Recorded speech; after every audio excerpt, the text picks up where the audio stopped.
Bismillahirrahmanirrahim. Today, my presentation topic is entity set. Now we discuss about entity set. Entity set. An entity set may be considered a person or a book, for example, or abstract like a holiday or a concept. Entity क्या होती है? हम लोग ने बताया था entity होती है हमारे पास कॉन्सेप्ट ऑफ थिंग्स, यानी हम वो किसी चीज का भी कॉन्सेप्ट ले सकते हैं, किसी पर्सन, किसी बुक, या हम लोग कोई भी चीज ले सकते हैं। ठीक हो गया।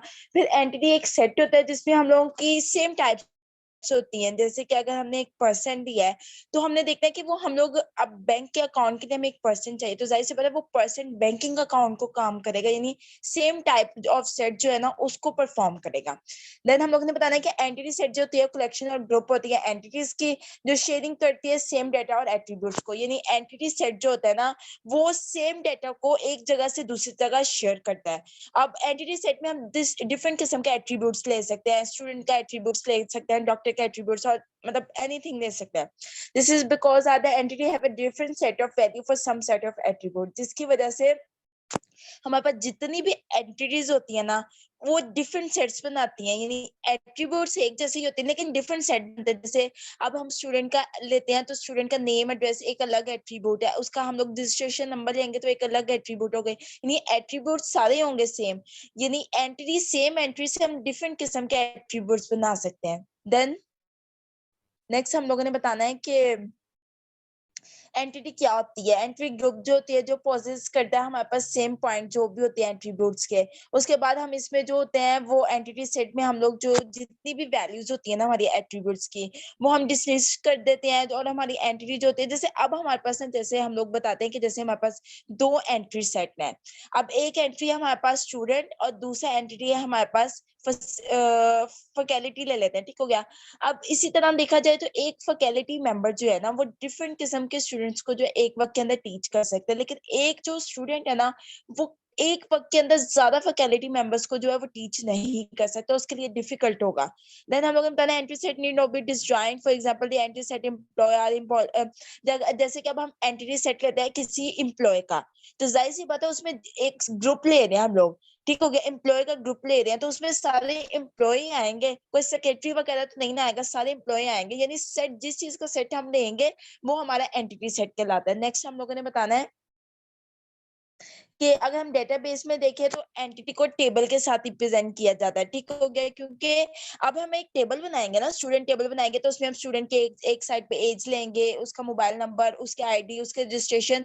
अगर एक स्टूडेंट के बनाएंगे तो एक टेबल के अंदर हम लोग इस सबको परफॉर्म करेंगे कि उसकी हर चीज को डिफरेंट स्टूडेंट की डिफरेंट चीजें लेंगे हम लोग, देन उसको परफॉर्म करेंगे कि इसमें कौन कौन सी एंटिटी का यूज हो गया है।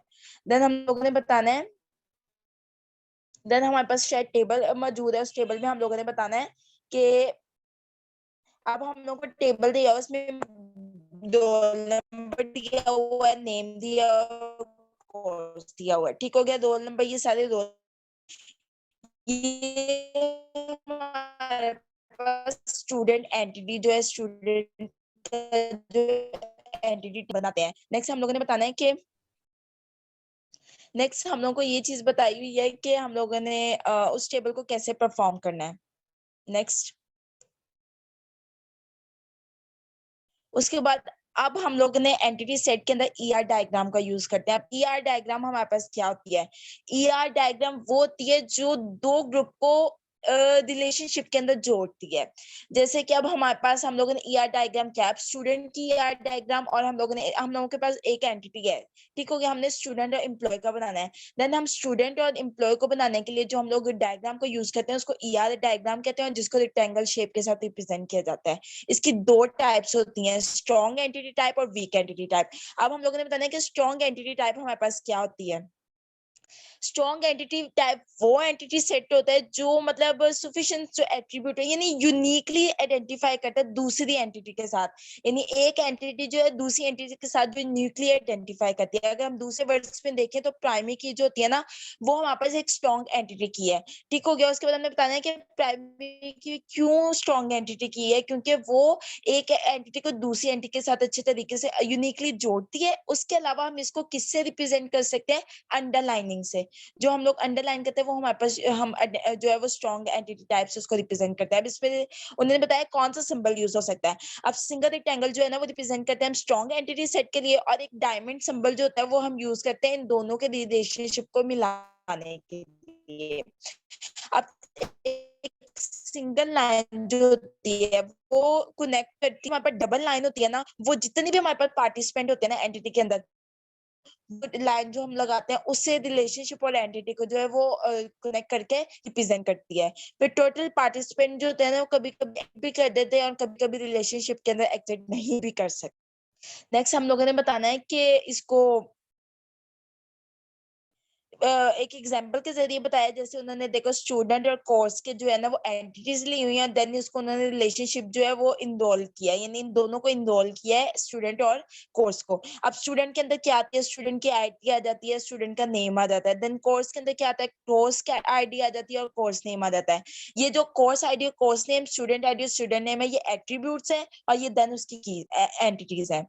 अब ईआर डायग्राम में फिर वो चीज बताई हुई है, अगर हम स्टूडेंट और कोर्स का लेते हैं तो कैसे होगा। स्टूडेंट और उसकी आईडी जो है, स्टूडेंट नेम जो है वो हमारी एंटिटी सेट है। इस पूरी लाइन में ये बताया हुआ है कि स्टूडेंट जो है वो हमारा एंटिटी सेट है, देन उसके आगे जो एट्रीब्यूट्स है वो स्टूडेंट आईडी और स्टूडेंट नेम है। इसी तरह हमारे पास दूसरी साइड पे जो है वो कोर्स एक एंटिटी सेट है, उसकी एट्रीब्यूट जो है वो हमारे पास आती है कोर्स आईडी और कोर्स नेम।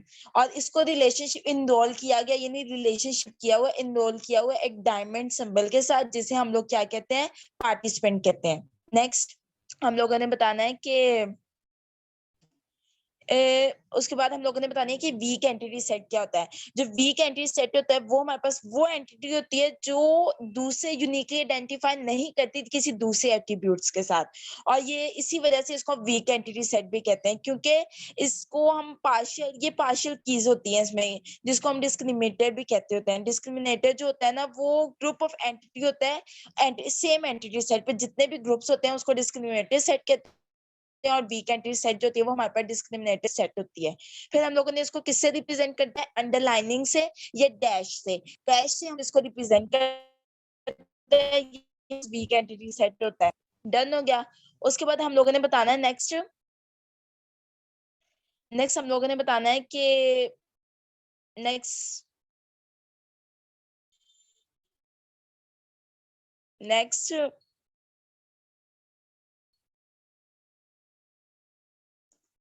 अच्छा, उसके बाद हम लोगों ने बताना है इसको सिंबल के साथ कैसे रिप्रेजेंट करना है। उसके बाद मतलब इसके सिंबल कौन कौन से यूज होते हैं। अब डबल रेक्टेंगल सिंबल जो होते हैं वो हम लोग वीक एंटिटी टाइप के अंदर यूज करते हैं। जैसे कि अगर हम लोग दो अगर एक स्ट्रॉन्ग और वीक एंटिटी टाइप को एक साथ मिलाएंगे तो जाहिर सी बात है वो और स्ट्रॉन्ग हो जाएगा। स्ट्रॉन्ग वीक होगा तो वो स्ट्रॉन्ग ही रहेगा, लेकिन अगर वीक के अंदर वीक होगा तो वो और वीक हो जाएगा। ठीक हो गया, तो इसको आइडेंटिफाइड रिलेशनशिप भी कहते हैं। और इसके अंदर भी हम डबल लाइन का यूज करते हैं वीक एंटिटी और रिलेशनशिप को आपस में मिलाने के लिए। और जो इसका टोटल पार्टिसिपेंट होता है ना वो आइडेंटिफाई करता है हमारे रिलेशनशिप को। और आगे हम इसको एग्जांपल के साथ, इसकी डायग्राम के साथ थोड़ा सा बताएंगे। जैसे अब इसके अंदर हम लोग को डायग्राम दी है बिल्डिंग की और अपार्टमेंट की, और इसको दरमियान वाली के साथ जो डबल जो लाइंस है ना उसके साथ इसको रिलेशनशिप को जो है वो शो किया गया है। अब बिल्डिंग्स के अंदर हम लोगों ने बताना है कि इसमें बिल्डिंग नंबर आता है, बिल्डिंग नेम, उसका एड्रेस आ जाता है। और अपार्टमेंट के अंदर हम लोग डोर नंबर देखते हैं, उसका फ्लोर नंबर देखते हैं, और इस दोनों को आपस में बीए के साथ मिला देते हैं। रिलेशनशिप होता है ये हमारे पास। नेक्स्ट हम लोगों ने बताना है कि अब ईआर डायग्राम में यही चीज इसमें बताइए। अगर एक बिल्डिंग और अपार्टमेंट का लेते हैं तो बिल्डिंग हमारे पास स्ट्रॉन्ग एंटिटी टाइप है, और अपार्टमेंट जो है वो सॉरी बिल्डिंग जो है वीक है और अपार्टमेंट जो है स्ट्रॉन्ग है, वो दोनों को आपस में मिलाते हैं जो आइडेंटिफाई करते हैं एक दूसरे के साथ। ठीक हो गया। बिल्डिंग जो होता है वो हमारे पास प्राइमरी की जो होती है, क्योंकि और इसको हम सिंगल लाइंस के साथ जो है वो शो ऑफ करते हैं। जबकि हमारे पास जो अपार्टमेंट होता है वो हमारे पास स्ट्रॉन्ग एंटिटी टाइप, और इसको हम लोग डबल रेक्टेंगल के साथ शो करेंगे। देन हमने बताना है कि हम सजेस्ट करते हैं कि एक अपार्टमेंट भी present in at least one building, यानी एक अपार्टमेंट, लाजमी सी बात है कि एक अपार्टमेंट तो एक बिल्डिंग के अंदर होता है, लाजमी होता है। तो इसलिए हम इस बिल्डिंग को, रिलेशनशिप को जो है ना वो सिंगल लाइन के साथ शो करेंगे। और वो सजेस्ट करता है कि कोई और जो से हमारे पास अपार्टमेंट जो बिल्डिंग होती है ना, बिल्डिंग के अंदर अपार्टमेंट में कोई और बिल्डिंग नहीं हो सकती, लेकिन एक बिल्डिंग के अंदर एक अपार्टमेंट लाजमी होता है। एंड इन दोनों का डिफरेंस बताएंगे कि सिंगल रेक्टेंगल को जो है हम लोग स्ट्रॉन्ग एंटिटी टाइप कहते हैं, और जो डबल रेक्टेंगल होते हैं हम उसको वीक एंटिटी टाइप कहते हैं। उसमें एट्रीब्यूट जो होते हैं वो प्राइमरी कीज में होते हैं। इसमें हमारे पास जो होते हैं वो एट्रीब्यूट जो होते हैं वो प्राइमरी कीज के अंदर नहीं होते, और उसके अंदर स्ट्रॉन्ग के अंदर हम लोग डायमंड सिंबल का यूज करते हैं, जबकि हम लोग वीक के अंदर डबल डायमंड सिंबल का यूज करते हैं। और एक सिंगल लाइन का जो हम लोग यूज करते हैं रिप्रेजेंट करने के लिए स्ट्रॉन्ग एंटिटी टाइप और रिलेशनशिप को, जबकि एक डबल लाइन का यूज करते हैं हम वीक एंटिटी टाइप और रिलेशनशिप को आपस में मिला कनेक्ट करने के लिए। और टोटल पार्टिसिपेशन जो होती है वो मे बी और मे नॉट भी एग्जिस्ट होती है रिलेशनशिप में, जबकि वीक के अंदर जो है टोटल पार्टिसिपेशन जो होते हैं वो ऑलवेज एग्जिस्ट करते हैं आइडेंटिफाई रिलेशनशिप के अंदर। Thank you.